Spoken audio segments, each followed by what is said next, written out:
राधा राधा दोस्तों। मंगलकारी श्री हरि का सच्चा नाम ध्यान। कार्तिक मास महात्म्य कथा 7वां अध्याय बनाओ। नारद जी कहते हैं, हे राजन, कार्तिक मास में व्रत करने वालों के नियमों को मैं संक्षेप में बतलाता हूँ, उसे आप सुनिए। व्रती को सब प्रकार के आमिष, मांस, उड़द, राई, खटाई तथा नशीली वस्तुओं का त्याग कर देना चाहिए। व्रती को दूसरे का अन्न ग्रहण नहीं करना चाहिए, किसी से द्वेष नहीं करना चाहिए और तीर्थ के अतिरिक्त अन्य कोई यात्रा नहीं करनी चाहिए।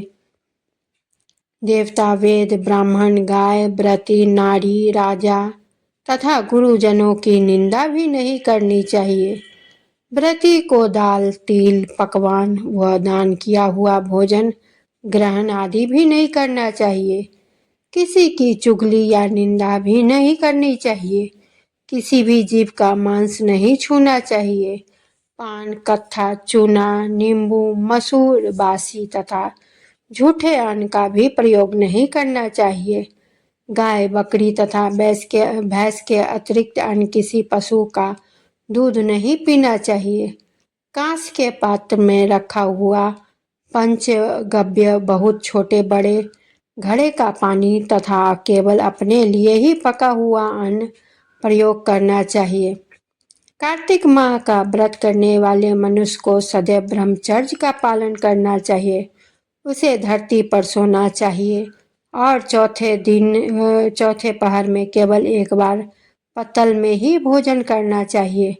व्रती का कार्तिक माह में केवल नरक चतुर्दशी, जिसे छोटी दीपावली भी कहा जाता है, इस दिन ही शरीर में तेल लगा सकता है।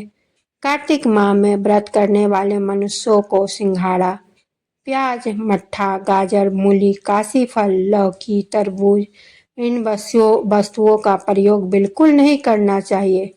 रजस्वला, चांडाल, पापी, म्लेच्छ, पतित, व्रतहीन, ब्राह्मण द्रोही और नास्तिक से बातचीत नहीं करनी चाहिए।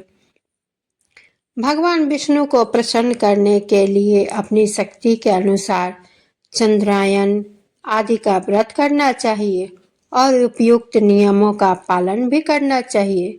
व्रती को प्रतिपदा को कुम्हड़ा, द्वितीया को कटहल, तृतीया को तरुणी स्त्री, चतुर्थी को मूली, पंचमी को बेल, षष्ठी को तरबूज, सप्तमी को आंवला और अष्टमी को नारियल, नवमी को मूली, दसवीं को लौकी, एकादशी को परवल, द्वादशी को बैर, त्रयोदशी को मट्ठा, चतुर्दशी को गाजर तथा पूर्णिमा को साग का प्रयोग नहीं करना चाहिए। रविवार को आंवला का प्रयोग नहीं करना चाहिए। कार्तिक माह में व्रत करने वाला मनुष्य यदि शाकों में से किसी शाक का सेवन करना चाहे तो पहले ब्राह्मण को देखकर ग्रहण करे। यही विधान माघ माह के व्रत के लिए भी है।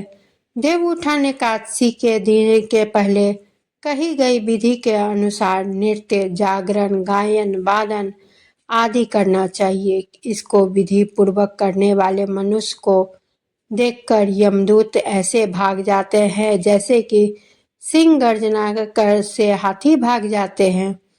कार्तिक माह का व्रत सभी व्रतों में श्रेष्ठ है। इसके अतिरिक्त जितने भी व्रत यज्ञ है वह हजारों की संख्या में किए जाने वाले इसकी तुलना में नहीं कर सकते, क्योंकि यह यज्ञ करने वाले मनुष्य को सीधा वैकुंठ की प्राप्ति होती है। जिस प्रकार राजा की रक्षा उसके अंगरक्षक करते हैं, उसी प्रकार कार्तिक माह का व्रत करने वाले की रक्षा भगवान विष्णु की आज्ञा से इंद्रादि देवता करते हैं। व्रती मनुष्य जहाँ कहीं भी रहता है वहीं पर उसकी पूजा होती है, उसका यश फैलता है। उसके निवास स्थान पर भूत, पिशाच आदि कोई भी नहीं रह पाता। विधि पूर्वक कार्तिक माह का व्रत मनुष्यों को यश फैलता है। किसी निवास स्थान पर भूत, पिशाच आदि कोई भी नहीं रह पाते। विधि पूर्वक कार्तिक माह का व्रत करने वाले मनुष्यों के पुण्यों का वर्णन करने में ब्रह्मा जी भी असमर्थ हैं। यह व्रत सभी पापों को नष्ट करने वाला, पुत्र पौत्र प्रदान करने वाला और धन्य धान्य की वृद्धि करने वाला है। दोस्तों, यह 7वां अध्याय यहीं समाप्त होता है। आप सभी को मेरा ये वीडियो या ये कथा कैसी लगी आप लोग कमेंट ज़रूर करें और वीडियो को लाइक शेयर ज़रूर करें और मेरे चैनल को सब्सक्राइब ज़रूर करें। ये मुझसे आपसे बहुत आशा है। इसी के साथ मैं विदा लेती हूँ। धन्यवाद।